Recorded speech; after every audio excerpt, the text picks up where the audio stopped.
Karena visi, misi, dan program ini adalah sebuah kewajiban. Jadi bagi siapapun pasangan calon, dia harus membuatnya. Ya, ada yang biasa saja, ada yang baik, dan ada yang lebih bagus. Tetapi saya mau bilang bahwa sebaik apapun visi misi yang dibuat, kalau komitmen bupatinya lemah, maka semua itu menjadi tidak berguna. Betul ya Bapak Ibu? Nah, sehingga sebelum saya menyampaikan soal visi misi dan program dari pasangan nomor 2, saya ingin dulu menyampaikan 3 komitmen yang saya dengan Pak Bambang sudah sepakati. Komitmen yang pertama, ketika saya dan Pak Bambang dipilih menjadi bupati dan wakil bupati, maka tugas kami adalah melayani masyarakat. Tugas kami adalah sebagai pelayan masyarakat yang akan melayani Bapak Ibu semua. Nah, sebagai pelayan masyarakat, maka komitmen kami yang kedua adalah kami akan lakukan, kami akan buat sesuai dengan apa yang Bapak Ibu minta. Ya.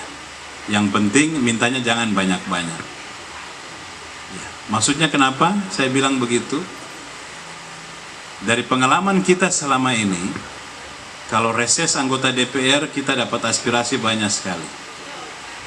Musyawarah kampung aspirasi juga banyak. Sampai di distrik masih cukup banyak. Tetapi apa yang terjadi ketika sampai di musyawarah kabupaten?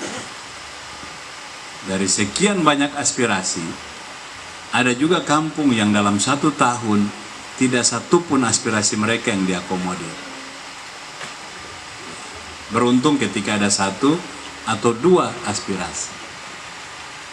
Nah, pengalaman sekian lama ini mengajarkan kita, kalau kita sudah tahu yang seperti ini, kenapa kita harus bikin lagi aspirasi banyak-banyak? Nah, kemarin kami debat kandidat tanggal 30 Oktober, kebetulan pertanyaan soal musrembang itu disampaikan dari panelis kepada pasangan nomor 2. Dan dengan tegas saya katakan bahwa selama ini orang berpikir musrembang itu sangat formalitas. Hanya untuk melalui syarat-syarat untuk bisa ditetapkan sebuah program.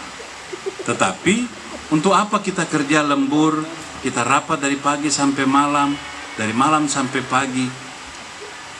Kita sudah susun sekian banyak aspirasi, terakhir sampai di sana tidak ada satupun yang lolos. Nah, kalau dari awal kita sudah tahu, kenapa bikin aspirasinya banyak-banyak? Maka tadi saya katakan cukup 2 atau 3. Tetapi 2 atau 3 itu kita semua yakin bahwa itu adalah program yang sangat dibutuhkan oleh rakyat. Maka saya dan Pak Bambang akan melakukannya untuk rakyat.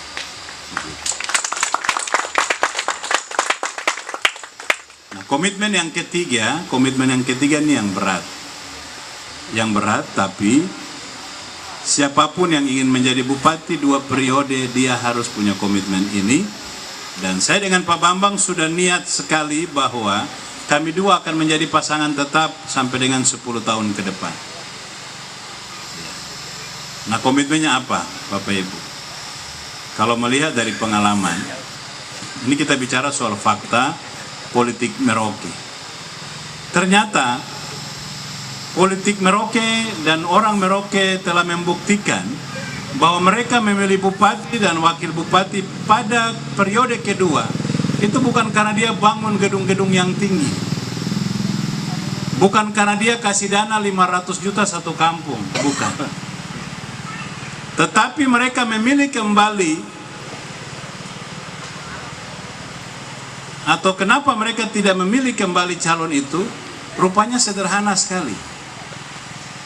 Yang orang Merauke inginkan adalah mempunyai bupati yang diajak komunikasi itu gampang, yang mau dijumpai mudah, bisa mendengar apa yang menjadi keluhan rakyat.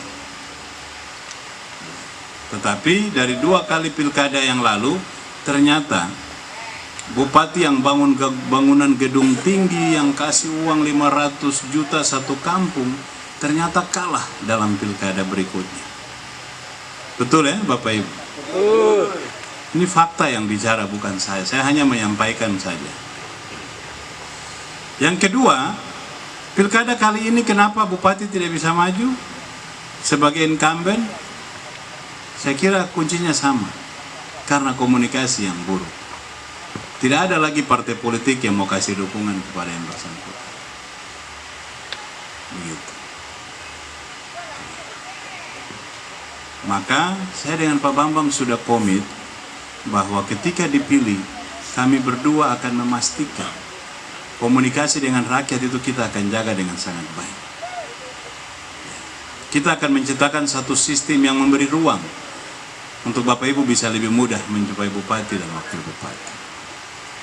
Nah, salah satu program yang menjadi program wajib bagi kader PDI Perjuangan adalah ketika dilantik harus menyiapkan satu program yang disebut pengaduan kepada bupati, lapor cepat, tindakan tepat.